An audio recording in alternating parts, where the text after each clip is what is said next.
Hello there and welcome to Mr. Ali's workspace at home. You can see a workspace here with some tools hanging up. This is where I do my stuff, where I do creative stuff here, fix things, etc.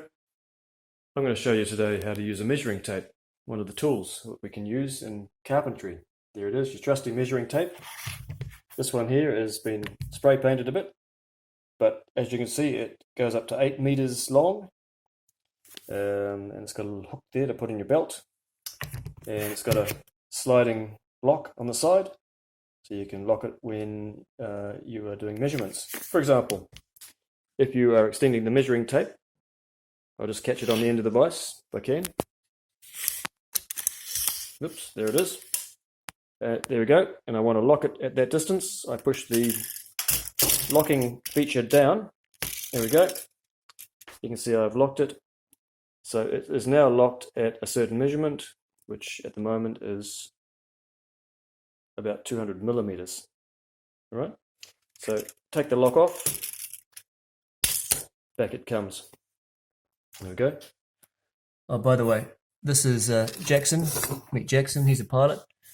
He comes from South Dakota, and he flies Tiger Moth airplanes and hunts for UFOs in his spare time. Anyway, we'll put Jackson over there for now. So a measuring tape's quite handy for doing different things. You'll notice on the end of the measuring tape the little metal tab.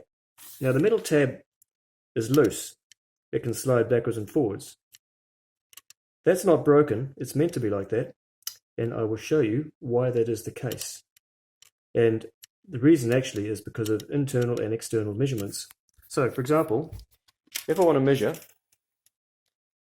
how wide this white piece of wood is, and by the way, that's the cat's biscuits.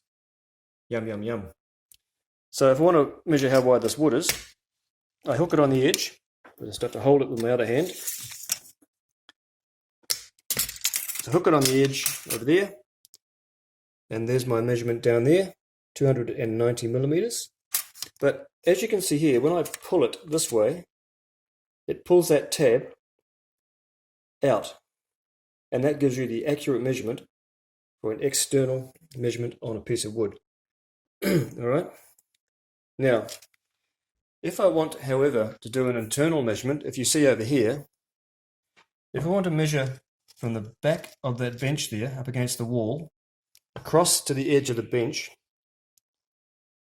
you'll see that I can't fit the tab in between the bench and the wall, so I've got to have it up flush against the wall. Now when I do that, I'm not sure if you can see it, but you'll see the tab move in.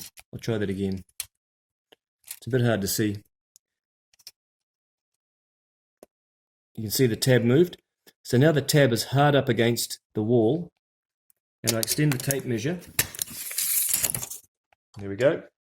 Extend the tape measure out here, keeping it hard up against the wall, and there you can see the bench is 608.5 millimeters long. So that's how you use a tape measure for both internal, such as this, or external, such as this, measurements where the tab pulls out for the external measurement, and when you put it up against the wall, the tab pushes in for internal measurements. Thank you for watching this somewhat interesting video. Say goodbye to Jackson. Hope you learned something.